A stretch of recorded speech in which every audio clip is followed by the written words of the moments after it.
Bem-vindos ao Grupo Marcos, estamos no programa Nova Geração 279, Inimigos desta, de outra vida ou sem nenhum motivo.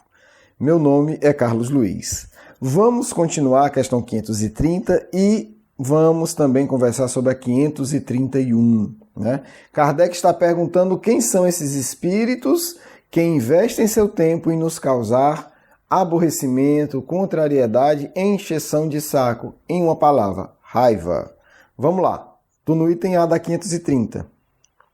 Os espíritos que provocam contrariedades agem em consequência de uma animosidade pessoal, de uma raiva pessoal, ou atacam o primeiro que chega, sem motivo determinado, unicamente por maldade, por malícia. Resposta: por uma coisa e por outra. Quer dizer, porque ele tem raiva de ti, ou porque ele não tem o que fazer, olhou para ti e vai fazer uma maldade. Por que isso acontece? Porque estamos na Terra. A Terra, lembremos-nos, é um mundo inferior. Quando a gente fala que um mundo é inferior, significa que a maior parte dos espíritos que nele habitam são espíritos da terceira ordem. Espíritos em que o mal predomina. Então, a grande maioria das pessoas que nós lidamos, inclusive nós mesmos, que nós temos que lidar conosco, somos espíritos inferiores. Todos nós, todo dia, fazemos maldade. Mesmo os palestrantes espíritas com voz de santo, esses são os mais perigosos, porque eles sequer admitem a maldade, então a maldade neles é sem controle.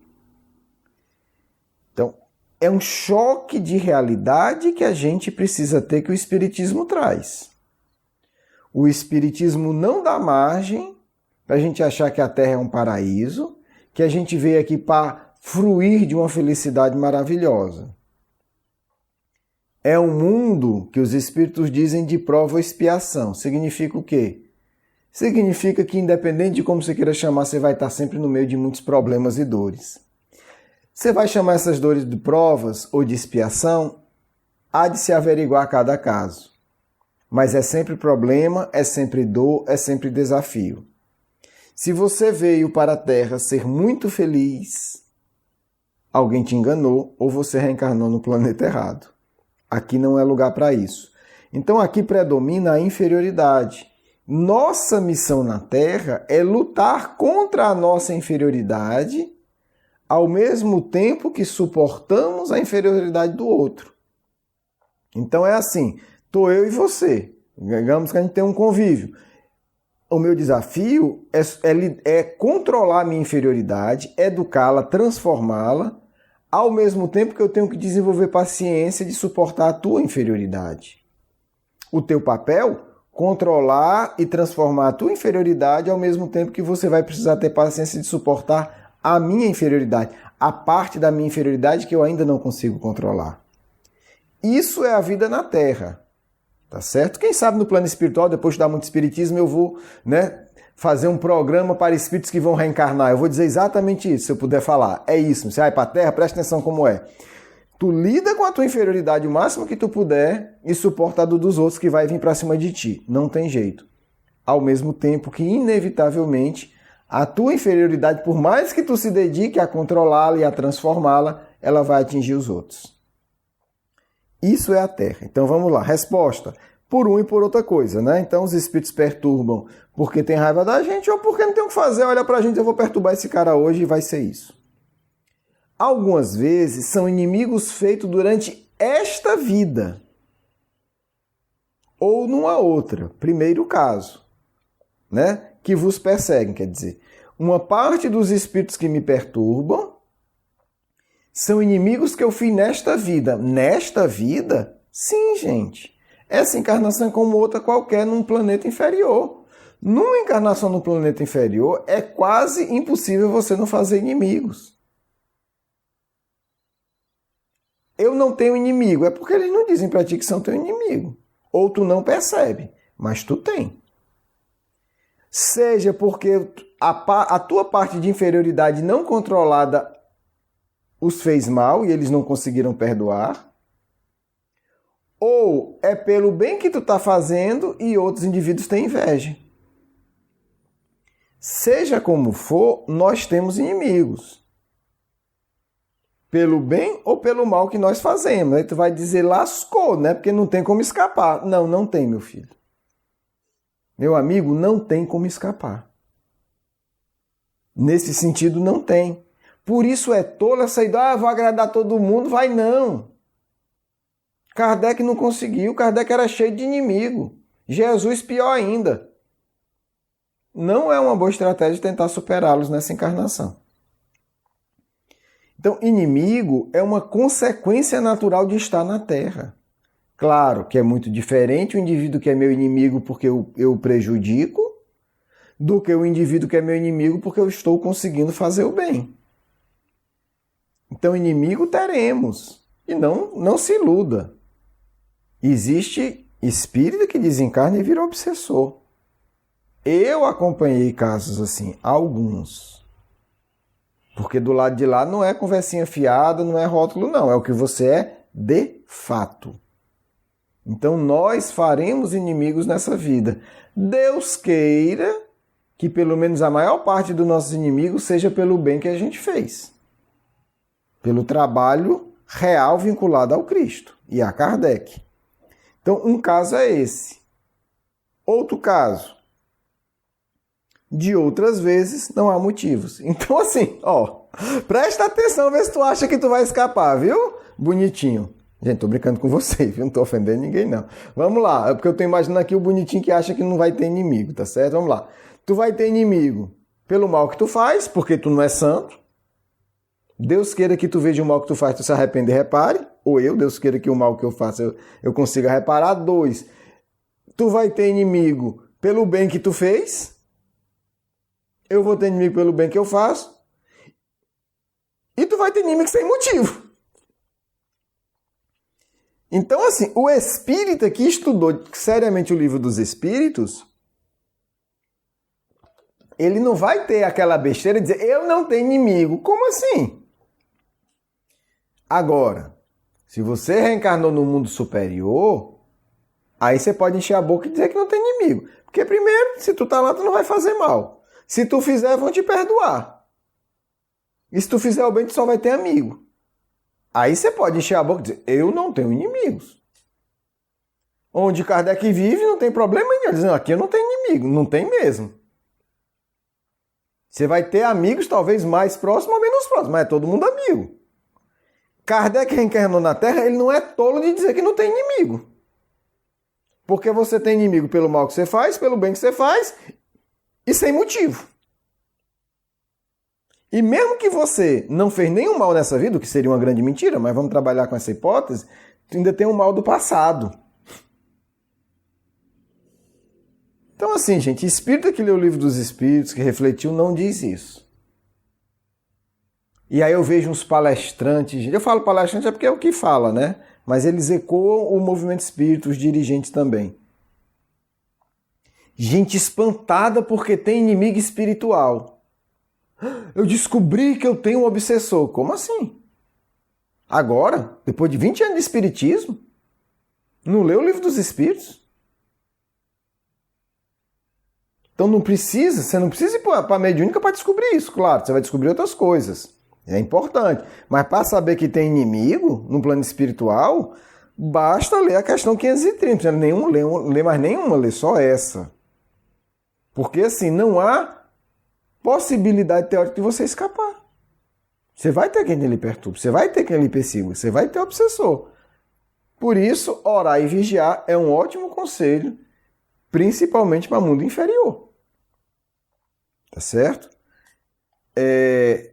Vamos lá, eu ainda vou pegar mais uma questão que tem muito a ver com essa, eu queria começá-la. A maldade dos seres, a malquerência, né? Eu vou botando aqui minhas palavras. A maldade dos seres que nos fazem mal na Terra extingue-se quando com a vida corporal deles. A maldade dos seres que nos fizeram mal na Terra extingue-se com a vida corporal deles. Né? Então tem um indivíduo que me fez mal na Terra, ele desencarna.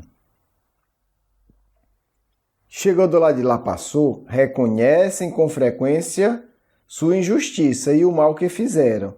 mas frequentemente também vos perseguem com a sua animosidade, se Deus o permitir, para continuar a experimentar.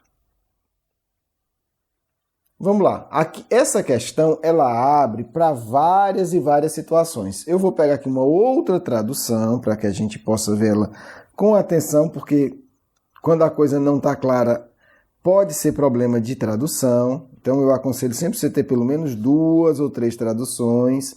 Ajuda muito para que a gente possa conseguir. Olha como a tradução está diferente aqui, tá certo? O rancor dos seres que nos fizeram mal na terra extingue-se com a sua vida corporal, com a sua vida corpórea. Deixa eu ler aqui a resposta. Muitas vezes reconhece a sua injustiça e o mal que nos fizeram, mas muitas vezes também vos perseguem com seu ódio, se Deus o permitir, para continuar a vos experimentar. Vou ler a 531A. Pode-se pôr termo a isso por que meio? Sim, pode-se orar por eles, ao se lhes retribuir o mal com o bem, acabarão por compreender os seus erros. De resto, se souberdes colocar-vos acima deles, acima de suas maquinações, cessarão de fazê-las ao verem que nada lucram. Kardec está tratando aqui de várias questões, né? De várias. Vamos lá. Uma, o sujeito tem raiva de mim. Ok. Ele desencarna, eu fico. Isso já está respondido na questão anterior. Ele pode continuar. E aí é que a gente vê 2 casos. Há o indivíduo que se arrepende, há o indivíduo que continua o inimigo. Esse que continua meu inimigo, ele pode vir me perturbar ou não. Essa é uma decisão que os espíritos colocam aqui de Deus. Olha que interessante. O sujeito tem raiva de mim e tal, desencarnou. Se arrependeu, beleza. Não se arrependeu. Eu disse, não, vou continuar. Agora que eu perturbo ele, que eu estou desencarnado, ele vai poder, vai depender de Deus. Aí Kardec diz, tá, depende de Deus, mas e o que é que eu faço? E os espíritos, se você se colocar acima dessa situação, vibratoriamente acima, e não ceder, porque lembra que ele está falando dos aborrecimentos do dia a dia, não deixar espaço, ele vai se cansar. Ele te ataca, você tem uma estrutura de vida organizada, não dá tanto espaço, você ora por ele, você ora para ter proteção, ele vai se cansar. E aí você vai estar protegido. Agora, eu vou trazer uma outra questão. E se desencarnarem os 2? Tu e teu inimigo desencarnaram, um pendurado no pescoço do outro. Como é que fica? Ou, vocês são inimigos, eu tenho um inimigo, eu tenho vários inimigos. Então, sei lá, o sujeito que é meu inimigo. Que o que puder fazer para me perturbar, vai fazer. Ele desencarna. Primeira coisa, aumentar o grau de proteção. Mas óbvio que eu já tenho que estar fazendo isso hoje. Eu desencarno. Continuamos inimigos. E aí? E aí, como é que fica? Há vários casos. Se esses 2 espíritos eles estão na mesma vibração, eles vão ficar literalmente se agarrando e se batendo no mundo espiritual. Porque eles estão no mesmo nível. Então vai continuar no mesmo nível. Aí são brigas horrendas, que duram décadas, séculos. De agressão, de ódio, enfim. Aí a coisa vira loucura. Muitas vezes os 2 enlouquecem brigando. É uma possibilidade. Desencarna um, desencarna outro. Um tem um padrão inferior, o outro tem um padrão superior. O inimigo não vai nem ver o sujeito. Se o outro quiser, achar que é conveniente, conversando com os amigos espirituais e lá socorrê-lo, vai. Mas se não, deixa quieto. Ele não vai ter nem notícia. Então isso muitas vezes acontece. O sujeito tem inimigo, desencarna e o espírito inferior não tem a menor notícia. Aí, às vezes, 300 anos depois é que vai encontrar o sujeito reencarnado. Se ele continua naquele padrão inferior, ele vai voltar a persegui-lo. Então, o que nos protege é a nossa conduta. Na carne nós estamos um pouco mais vulnerável, mas ainda assim a nossa proteção é a nossa conduta, porque essa fragilidade ela vai ser compensada por Deus e pelos amigos espirituais, se a gente estiver fazendo o dever de casa. Ao desencarnar está resolvido, é automático. Se você está numa vibração superior, seu inimigo nem te vê, a não ser que você queira. Então, observe aí como nós encarnados, pelo menos espíritos que estão estudando isso, temos que compreender a complexidade dessas relações para nos protegermos. É isso que às vezes os espíritas não entendem. Proteção não é só material, tem que ter a material, né? Desde a época das cavernas tem que ter o fogo para espantar os animais. Hoje a gente tem que se proteger, muitas vezes, dos outros seres humanos, fisicamente falando. Tem que fazer. Mas, além disso, nós temos que estar preocupados com a nossa proteção espiritual. Hábitos, prece, pensamento, que criem também uma rede protetora. E quando essa rede protetora não der conta, a gente tem que saber como agir. É isso que Kardec está ensinando. Bota a proteção. Quando a proteção não for suficiente, você tem que saber. Exercita a paciência, ora um pouco mais, para que aquilo não se torne um tormento sério, né? Para que aquele pequeno aborrecimento seja apenas um pequeno aborrecimento. Porque muitas vezes, já para concluir, esses espíritos fazem isso querendo uma escalada. Eles geram um pequeno aborrecimento, depois geram outro, daqui a pouco as pessoas estão literalmente se matando. Então tem que ter cuidado com isso. Então saber evitar, saber lidar com o pequeno aborrecimento é também o preventivo de violência, de tiro, de murro, de quebradeira geral em casa, de quebradeira geral no trabalho, de sair no murro no trânsito, de dar um tiro. Por quê? Porque não soubemos lidar com o pequeno aborrecimento. Então, quando Kardec ensina isso, não é apenas para evitar o pequeno aborrecimento, é para evitar o pequeno aborrecimento, caso ele haja saber lidar de forma inteligente, para evitar que esse pequeno aborrecimento se torne, e isso acontece todo dia, infelizmente, na Terra, uma grande tragédia. Quantas brigas, quantas agressões físicas, quantos assassinatos por causa de um pequeno aborrecimento. Uma pequena batida de trânsito. O indivíduo não consegue se controlar, aí começa a agredir, o outro entra na sintonia, um pega uma chave de fenda e enfia na cabeça do outro, como eu já presenciei. E aí? O sujeito saca um revólver e atira. Por quê? Porque deu uma buzinada. Isso acontece todo dia, todo mundo aqui no Brasil sabe disso. Isso acontece todo dia. Todo dia. Entendeu? Todo dia. Então, assim, não vou contar as histórias porque vocês já sabem tantas como eu sei. Então, saber ter uma estrutura de vida que evite o excesso de pequenos aborrecimentos. E quando vier esses pequenos aborrecimentos, você está emocionalmente preparado para lidar com eles, vai te gerar uma qualidade de vida elevada e vai evitar tragédias horríveis. Então, quando Kardec toca nisso, tem uma profundidade nisso daí. Tem algo muito valioso nisso daí, que se a gente não entender, a gente acha que tá só falando, né, de quebrar um prato, né, Não, né? Porque o mal cresce a partir do pequeno mal. O mal não se instala, né, instantaneamente. O sujeito não mata o outro instantaneamente. Ele foi acumulando ali ao longo, às vezes, de décadas, uma série de aborrecimentos, e aquela coisa vai tomando, né, um espaço extremo na vida dele, até que de uma hora para outra, né, entre aspas, ele faz uma grande besteira. E todos nós podemos fazer isso. Se há uma ilusão que a gente tem que combater, é essa, de que nós nunca mataríamos ninguém. De que nós nunca faríamos uma coisa muito grave. Porque nós estamos na Terra. 99% das pessoas, estou chutando, mas é por aí, que estamos na Terra, nós somos capazes de matar, nós somos capazes de agressões terríveis, nós somos capazes de roubar dinheiro de criança. Saber isso é importante por quê?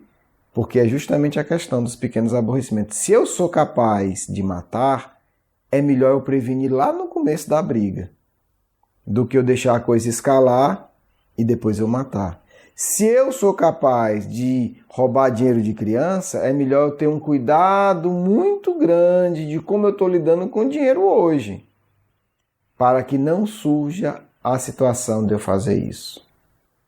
Eu digo isso porque a gente sempre vê pessoas aí que, no movimento espírita, a coisa mais linda do mundo, de repente começa a se corromper, com dinheiro, porque recebe doação demais, porque não presta conta, porque começa a ganhar presente, porque começa a ir para muita palestra chique, ou porque começa a ganhar brinde disso, daquilo. E aí quando a gente olha mais assim, passou do limite faz tempo. Pessoas que muitas vezes eu admirava. Começa a se arranjar subterfúgios para ganhar dinheiro. Começa a se arranjar subterfúgio para ganhar fama. Começa a se ganhar subterfúgio para ganhar cargos. É a mesma corrupção dos nossos políticos, gente. Não é outra, não. São espíritos de um nível muito parecido. Talvez o do político seja melhor. Porque a tentação dele é maior. Então eu não posso nem dizer. Porque a tentação é maior, é mais difícil. O sujeito se corrompe para ser famoso, se corrompe para ter um cargo em centro espírita, em instituição, começa a ter um bocado de atividadezinha paralela totalmente ligada ao espiritismo para ganhar mais grana. Imagina um sujeito desse vendo 100 milhões de dólares na frente dele. Está fazendo isso para ganhar, sei lá, 10 mil, 100 mil reais num esquema desse. Então a gente tem que ter cuidado, condenar ninguém. Precisamos reconhecer a nossa realidade íntima. Para que não é para ficar se condenando feito besta, é para dizer assim, olha, será que eu não estou começando a me corromper com esse pequeno passo? É a história do pequeno aborrecimento. Vamos evitar a pequena tragédia e quando ela acontecer, saber lidar, para evitar a grande. Vamos ter cuidado com o pequeno desvio, porque ele pode nos levar a um fracasso imenso. É isso, meus amigos, Espero que as reflexões tenham sido úteis, nem sempre agradáveis, mas necessárias.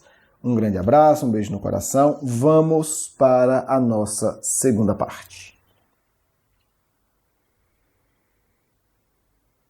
Queridos filhos, queridas filhas, observem que o Cristo sempre valorizou as pequenas coisas. Apenas espíritos muito burros têm esses planos malucos de salvar a humanidade com grandes coisas. Espíritos minimamente inteligentes sabem que a vida não se transforma assim. Por isso, valorizam o pouco. Tantos exemplos podemos citar. Quando Cristo fala da coisa mais importante do universo, conquistar o reino de Deus, ele fala de uma pequeníssima semente de mostarda. Não é interessante? Ele não disse o reino de Deus é semelhante ao Império Romano que domina o mundo. Não. O reino de Deus é semelhante ao grande templo de Jerusalém. Não. O Cristo disse, o reino de Deus é semelhante a uma pequeníssima semente, menor de todas. Olha que interessante. Olha que bonito. Quando o Cristo fala de parábola dos talentos, vai dizer o quê? Quem foi fiel no pouco, será no muito. Quem foi infiel no pouco, será no muito. Consegue observar isso? Então, não pensa assim, vou ter uma mente extraordinariamente ordeira, iluminadíssima, porque isso é fantasia. Pensa assim, como eu posso, passo a passo, organizar minha vida? Quando eu chego em casa, onde coloco as coisas minhas, de estudo, de trabalho? Essa atitude traz ordem ou traz desordem? Coisas simples, pequenas coisas. Pequenas coisas, filho. Ter muito cuidado com as pequenas mentiras que cada um conta para si. Estou fazendo isso para fazer o bem.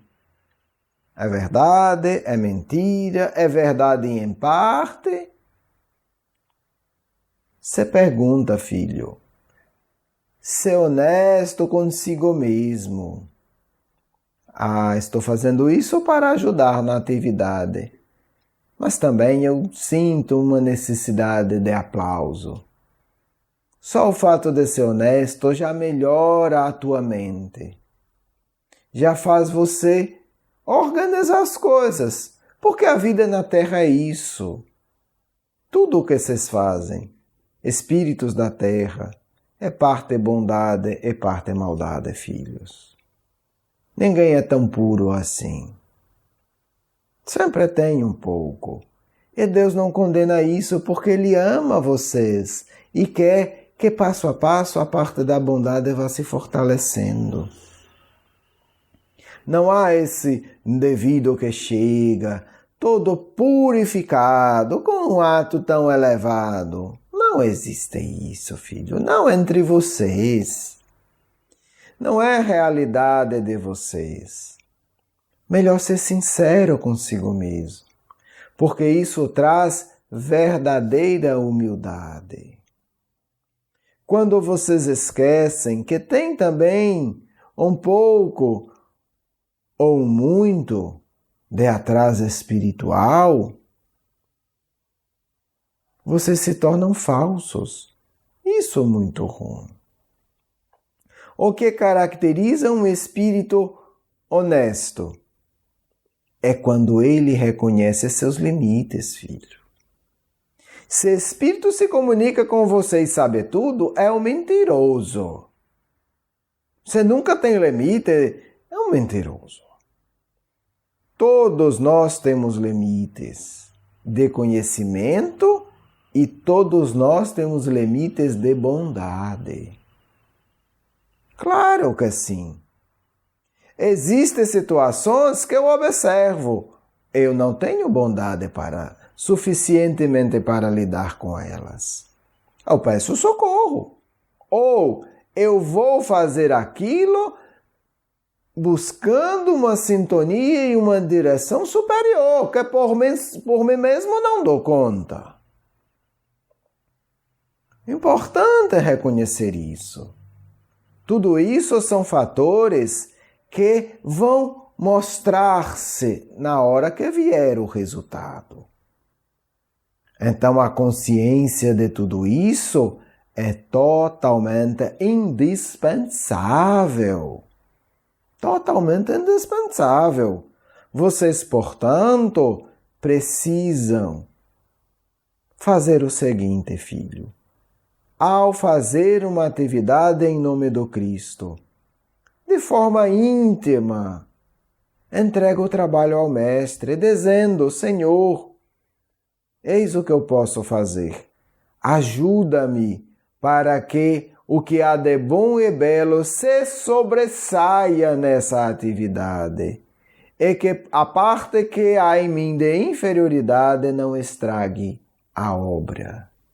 Com essa prece, vocês realizarão muito, mesmo sendo espíritos inferiores, porque acima disso, vocês são filhos de Deus.